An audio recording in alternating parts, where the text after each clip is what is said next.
welcome to the instructional part of the video. You can get tabs and backing tracks if you go to my website, www.erichaugenguitar.com. For information about the sound tools I'm using today, go ahead and click on the description box underneath in your YouTube player. One last thing, a sincere thank you to everybody who supports me in all the ways that you do. There is now one new way which you can support me. I am on patreon.com/erichaugenguitar. Now to the lesson. So we start with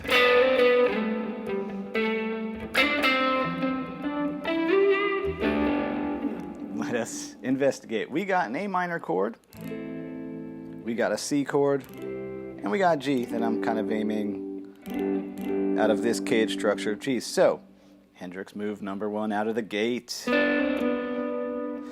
So the melody is, that's what Isbell or Hood or Cooley are playing. One of them's doing it, but I Hendrixify it.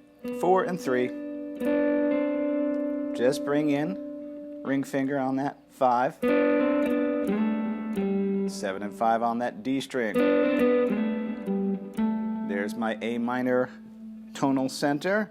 Again, just Hendrixifying things. So if I'm playing out of this A minor shape, getting a Hendrix hammer on 5 and 5 on the G and B.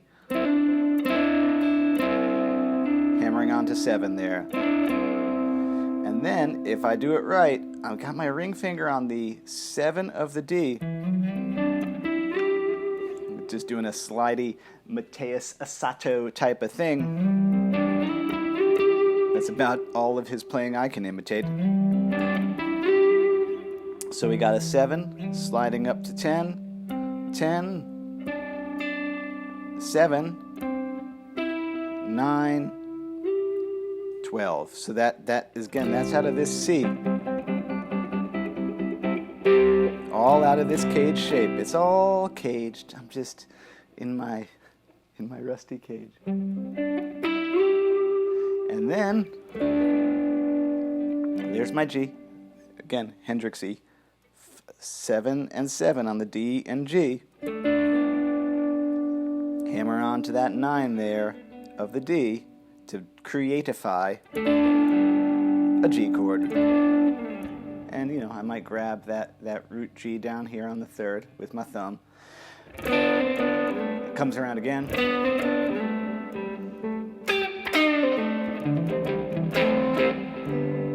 A little bit of a safer Hendrixy thing, so it does this thing again. This time my A minor fill. That's just straight Av.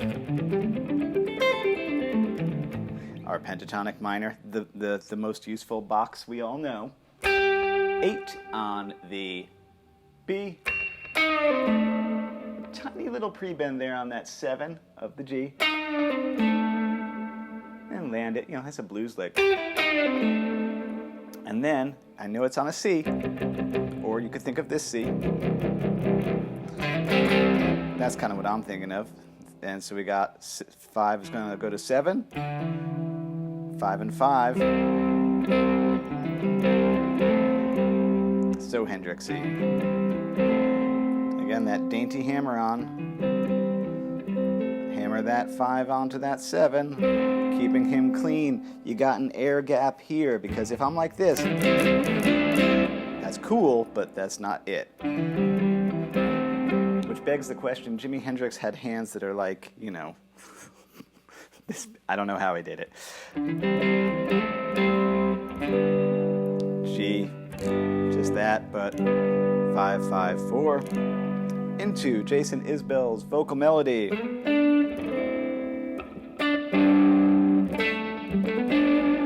So, on the D, 9, 7, A minor chord, 7, 5, 5, 1 lonely 7 of the G, because, yep, it goes to a C there, that's right, yeah. And you have to hybrid pick it to get that 10, 10, 7, because I got greens and the way that vocal melody lands, it lands a little bit before the downbeat. You're going to get that lonely 7 on the D. And yet still out of this G shape here now. 10, 7, 9, 7. Back to that G root there. And I keep coming back to this lick. You'll see it quite a few times.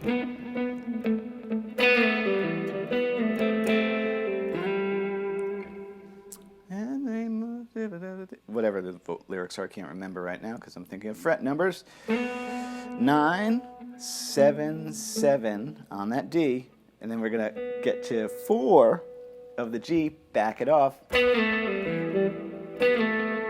2, 0, 2, 0, stretchy. 4,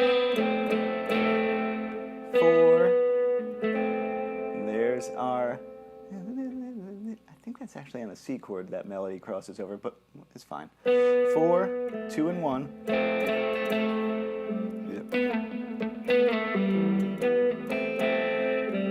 Open G there, and I do a slide from 2 to 5. So you got.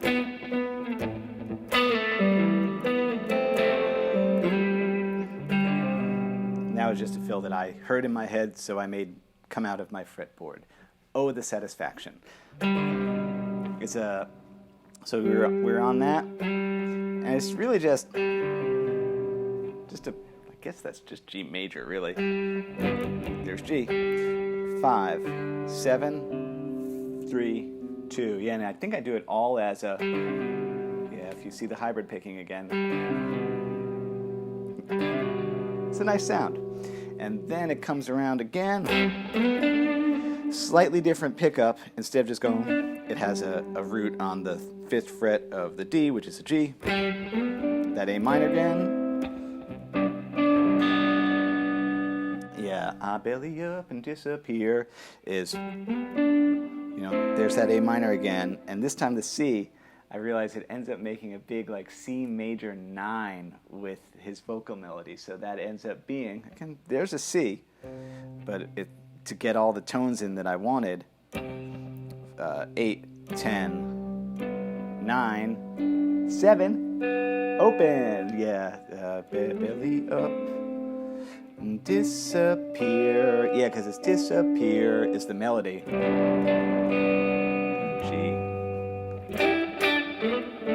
And that was, kind of, dare I say, inappropriately Hendrix, but it's nice. So it lands on the G. I do one of these classic Wind Cries Mary. 3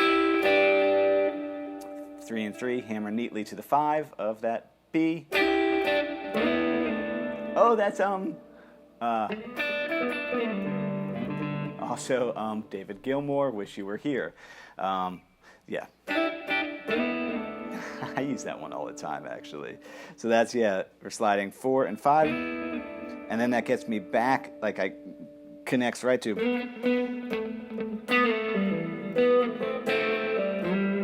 And this time I didn't want to do I did just a Skinnerd. I guess I use Skinnerd licks a lot now that I think about it. That's just,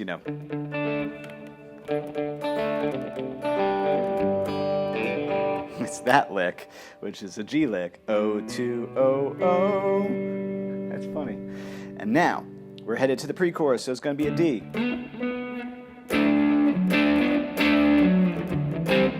So we're at a D, so I'm 9, 9, 7. Playing out of that kind of classic Hendrix spot there that's in front of the root 5 A-shaped chord. 7, 9, 7, and then we got an A minor. And that's not the vocal melody. That starts, I start every so often while I'm doing an arrangement, I just let things go away, become a new thing. So, there's our A minor, 5 and 5. There's that dainty hammer onto 7, and then this little wing thing. Yeah, pinky's gonna get that 9. Index is still on the 5. You could try going. I tend to do big stretches like that thusly. A lot of people do it that way. I think I'm right, but hey, whatever works for you is fine by me. And then C chords. again, that's out of that shape. It's just a C sus2 is all it is. 10 on the D. 7, 8. Hybrid picked. Up to a C up here. Again, caged is the way I play. And that's a C-shaped C. It's just a C up an octave. 14, 12, 13. And this was a divine inspiration, because I knew it went to a C minor at that point in the song. So I knew I could get away with, I wanted that E flat note in there. And I don't know where this, again, sometimes melodies, they just come to me.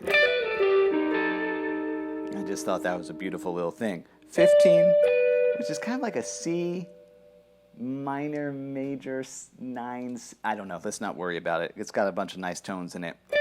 15, 12, slide out to 10. Well, that's a chord tone. That is our, G, and there's that 13, that's the E flat. That just makes such a cool, can I get that? Yeah, hear that there. Yeah, it's very, very gypsy. And then slide back to that 8, which is the G. And now we're getting to, I'll take the full-on chorus. Oh yeah, oh no, wait. I sneak in one last little Hendrix double stop before the full chorus. 2, 3, hammers on to 4 there. Again, out of that guy. There's that thing again. I'll take 2 of what you're having. So A minor, bring in the pinky to get the 7 of the G. There's a C chord, so I just kind of clunk a low C. 8, 9, 9, 9, 7, 5, 5, 7, here's a G. G, 4, 5, 4, 3. Pinky comes in. I don't know why I did that. I knew it had to go all of what you got, so I had to go up. And I knew I was getting to a D. I put in this weird, I could have just done that, I guess, like a G inversion, but I made it like a weird G add 9 inversion. So on the D, that's 7, 7, 8, and then a D chord. There's a D, 12, 11, 10, and then I do some octaves. That is on my A string. 7, 9, 10, 12, 5, 8, and when I do that, I switch to hybrid picking, because I'm going to go.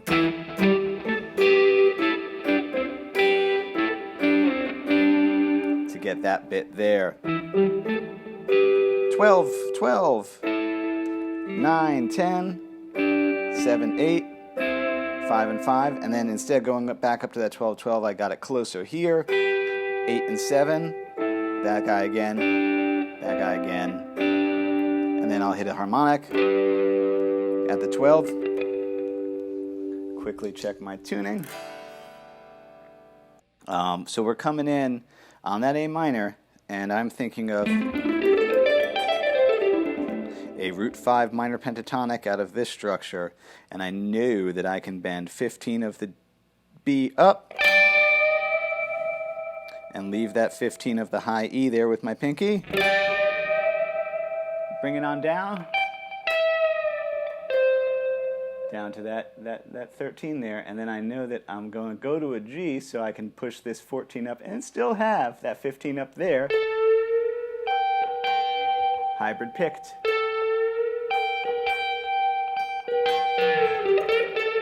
It's very little wing, if I don't say so myself. Oh, here, let's put on some fake univibe.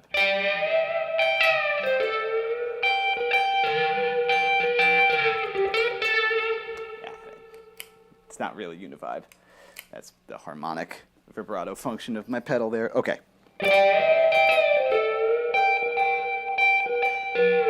So yeah, hybrid pick with it.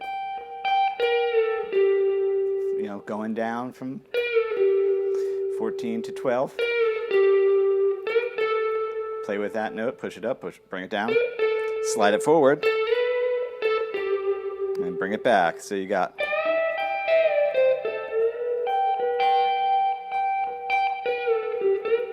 bring it forward to 16, back. I'm just going down. That's kind of a Gilmore thing.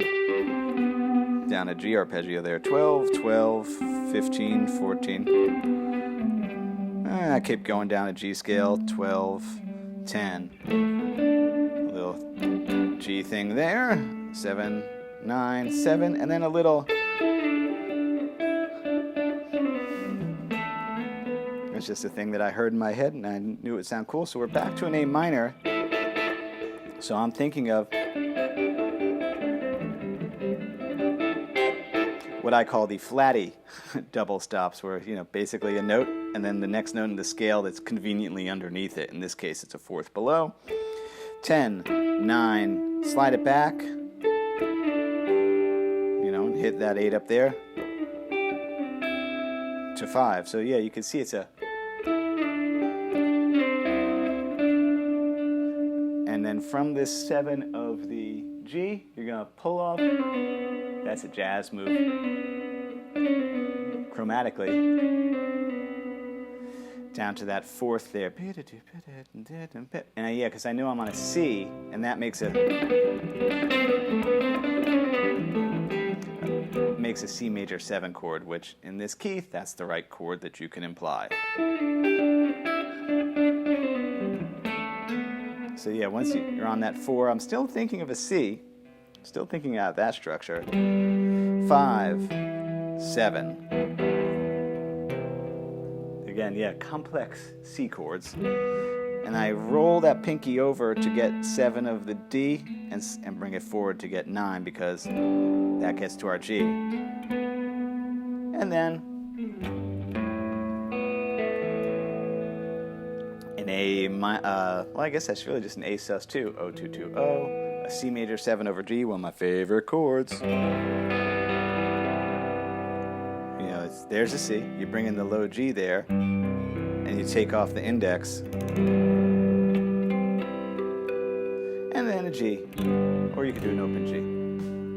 There you go. There's not really too much to say about this song other than it's a really, really, really, really great song. Just one of those classic sad love songs, of which there are many, and they're all wonderful. I don't know why sad songs are so much more appealing. I'm not a particularly sad person, but I really like sad music. Go figure.